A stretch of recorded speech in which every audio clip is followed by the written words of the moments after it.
इन बातों के बाद मसीह यीशु गलील प्रदेश के अन्य क्षेत्रों में यात्रा करने लगे। वो यहूदिया प्रदेश में जाना नहीं चाहते थे क्योंकि यहूदी उनकी हत्या की ताक में थे। यहूदियों का एक पर्व, झोंपड़ियों का उत्सव, पास था। मसीह यीशु के भाइयों ने उनसे कहा, यहूदिया चले जाओ जिससे तुम्हारे चेले तुम्हारे इन कामों को देख सकें। ख्याति चाहने वाला व्यक्ति अपने काम गुप्त में नहीं करता। जब तुम ये काम करते ही हो तो स्वयं को संसार पर प्रकट कर दो। मसीह यीशु के भाइयों तक को उनमें विश्वास नहीं था।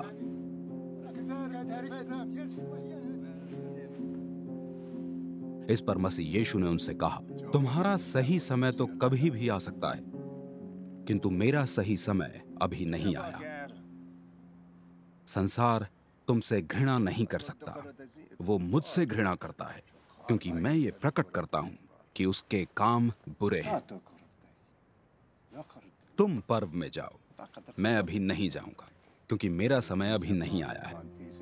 ये कहकर मसीह यीशु गलील प्रदेश में ही ठहरे रहे।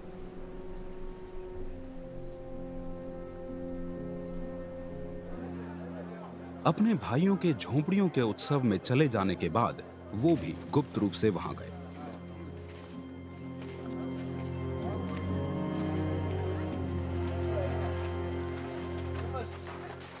उत्सव में कुछ यहूदी मसीह यीशु को खोजते हुए पूछताछ कर रहे थे, कहां है वो?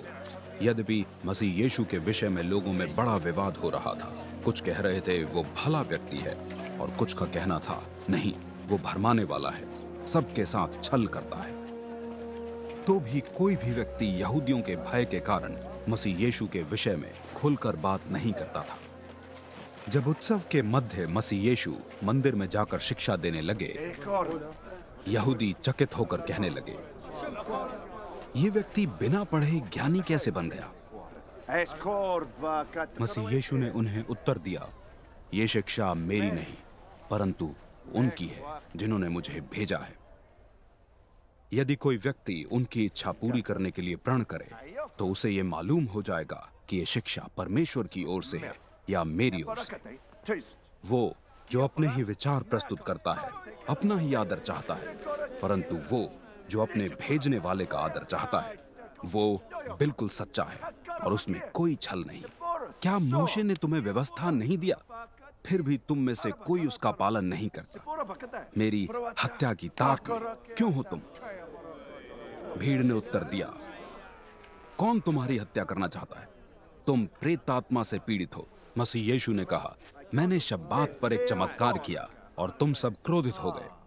मोशे ने तुम्हें खतना विधि दी, परंतु इसको आरंभ करने वाले मोशे नहीं, हमारे कुल पिता हैं, जिसके अनुसार तुम शब्बात पर भी खतना करते हो।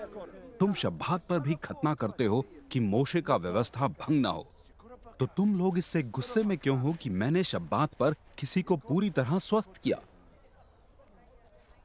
तुम्हारा न्याय बाहरी रूप पर नहीं परंतु सच्चाई पर आधारित हो।